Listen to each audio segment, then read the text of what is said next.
Assalamualaikum Ibu Hani Amaria. Waalaikumsalam. Bagaimana kabarnya? Alhamdulillah. Alhamdulillah. Baik Ibu, hari ini ada yang ingin kami sampaikan, ada yang kami ingin tanyakan. Ini merupakan salah satu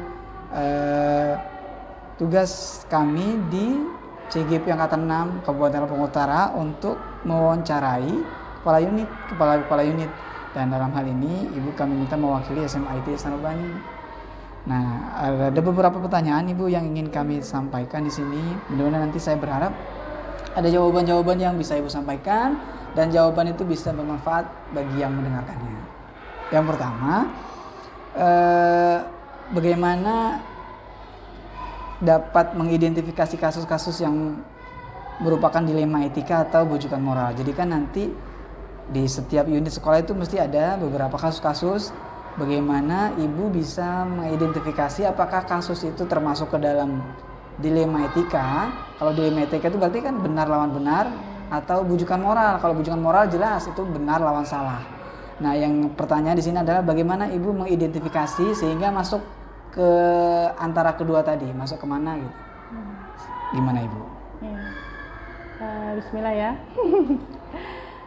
Kalau untuk mengidentifikasi artinya kita harus cross check dulu permasalahan itu. Misalnya ada siswa nih, permasalahan tentang siswa, nah berarti harus di cross check dulu pertama ke wali kelasnya. Kenapa antara si A dan si B misalnya permasalahan itu harus ditanyakan dulu. Kalau misalnya sesama kelas berarti cukup satu wali kelas saja. Kemudian kalau lain kelas berarti ya identifikasinya tanyanya kepada lain kelas. Nah, setelah itu kalau misalnya kasus itu permasalahan itu dirasa sudah bisa terlihat gitu, sudah teridentifikasi dengan jelas, maka disitulah baru kita bisa terlihat apakah itu kasusnya yang si A benar, si B benar, atau si A benar dan si B salah gitu. Kalau misalnya itu belum juga belum terpecahkan, maka ke atas lagi gitu ya. Kita ada bagian BK gitu. Nah, itu nanti yang bisa lebih memperdalam gitu. Kan tingkatannya seperti itu. Mungkin itu. Baik, saya lanjutkan ke pertanyaan berikutnya. Bagaimana dalam menjalankan pengambilan keputusan di sekolah, terutama untuk kasus-kasus di mana ada dua kepentingan yang sama-sama benar atau sama-sama mengandung nilai kebajikan. Jadi ada sebuah kasus yang di situ dilema, makanya disebut dengan dilema etika. Jadi kasus tersebut kepentingannya sama, kepentingan dua-duanya benar. Kalau seandainya diputuskan yang A sama yang B itu intinya sama-sama benar, jadi kan membuat lembaga jadi bingung. Nah, kalau dihadapkan dengan yang seperti ini, kira-kira pengambilan keputusan seperti apa yang akan dilakukan oleh sekolah? Berarti kan situ sudah masuk ke dalam ranah rapat ya sebenarnya. Dari rapat ternyata bukan kasus mungkin ya, tapi permasalahan ya. Karena kalau kasus tuh kayaknya lebih ke negatif ya. Negatif ya. Jadi kalau misalnya sudah masuk ke ranah rapat, kemudian di rapat itu masih bingung untuk memutuskan karena sama-sama benar, maka dilihat lagi mudorotnya banyak yang mana gitu, dan manfaatnya ya dari dua ini manfaatnya banyak yang mana. Kita ambil yang banyak manfaatnya otomatis kan gitu, dibandingkan yang tidak terlalu banyak manfaatnya gitu. Jadi kita lihat mudorotnya mana yang besar, manfaatnya mana yang besar. Baik. Oke, kemudian berikutnya Bu, step-step atau langkah-langkah yang biasa dilakukan selama ini seperti apa kalau ada kasus yang serupa misalnya? Yang mana nih? Yang benar sama benar. Yang benar sama benar. Kalau untuk kita biasanya step-stepnya ya pertama cross check dulu ya. Kalau udah cross check, kemudian kita rapatkan di BPH gitu, kita rapatkan, kemudian baru kita ambil keputusan. Kalau misalnya di BPH kesepakatannya ada, ya itu yang kita ambil. Tapi kalau misalnya BPH menyerahkan lagi kepada kepala sekolah atau pimpinan, ya tadi yang terakhir diambil yang paling banyak manfaatnya. Iya, baik. Saya lanjutkan lagi. Kira-kira menurut Bu, apa saja yang selama ini dianggap efektif dalam pengambilan keputusan antara dua tadi ya, dilema etika. Yang paling efektif yang mana untuk menyelesaikan permasalahan-permasalahan yang dilema etika, yang benar lawan benar? Kira-kira mana yang paling efektif? Kalau paling efektif itu kan berarti kan dia nggak panjang ya, maksudnya nggak bertele-tele gitu, percepat.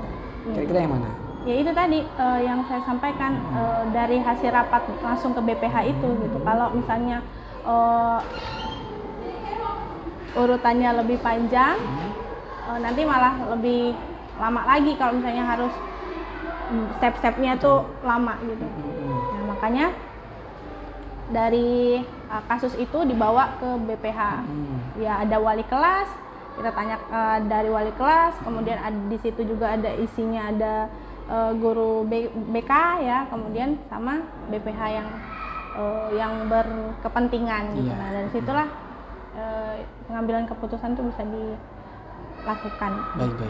Berikutnya Ibu, kira-kira selama ini dalam mengambil keputusan tantangannya apa kira-kira?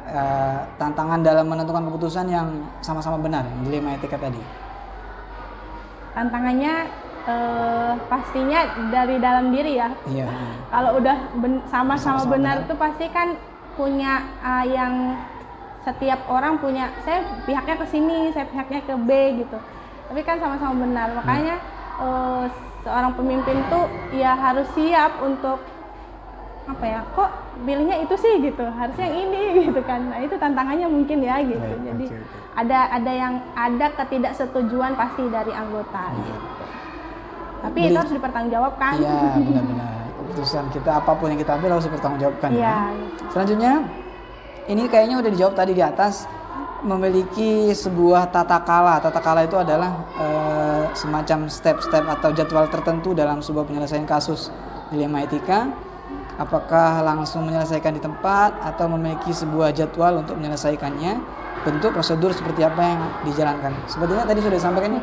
Tapi itu dilihat lagi urgensitasnya yang mana. Kalau misalnya harus urgen pada saat itu harus diselesaikan, berarti cukup dari wali kelas, kemudian laporan ke atas gitu. Kalau misalnya itu perlu dibahas dan tidak terlalu urgen, misalnya butuh waktu yang agak panjang, maka itu bisa dibahas di hari-hari tertentu, memang di waktu-waktu rapat gitu.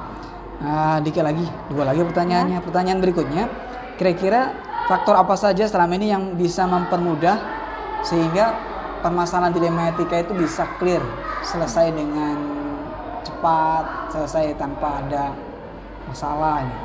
Kira-kira apa faktor apa yang mempermudah? Lebih kepada ini ya, faktor jernihnya pikiran ya. Jernihnya pikiran. Tidak berpihak ke ini ya, salah satu gitu ya. Iya, karena kalau misalnya secara psikologis, kalau dari beberapa anggota ini punya lagi sedang ada masalah, pastinya itu mempengaruhi gitu. Makanya ketika kita mau menyelesaikan permasalahan itu harus jernih dulu pikiran, harus jernih dulu hati gitu. Maka ya itu tadi diawali dengan duha dulu bisa gitu ya, ibadah dulu yang harus bisa menetralisir gitu. Biasanya gitu sih kita. Baik, betul. Pertanyaan terakhir ini Ibu, dari semua hal yang telah disampaikan, kira-kira pembelajaran apa yang dapat dipetik dari pengalaman yang sudah dilakukan dalam menangani kasus dilema etika? Pembelajaran ya? Pembelajaran atau hikmah yang bisa kita ambil dari persoalan-persoalan dilema etika yang selama ini kita alami.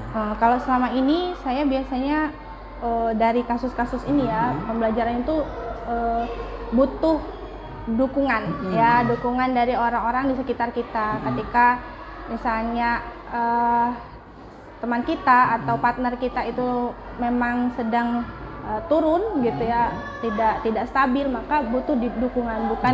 Bukan apa ya, bukan biasanya kan kalau orang tuh ya udah ini aja, tapi kita butuh netralisir gitu.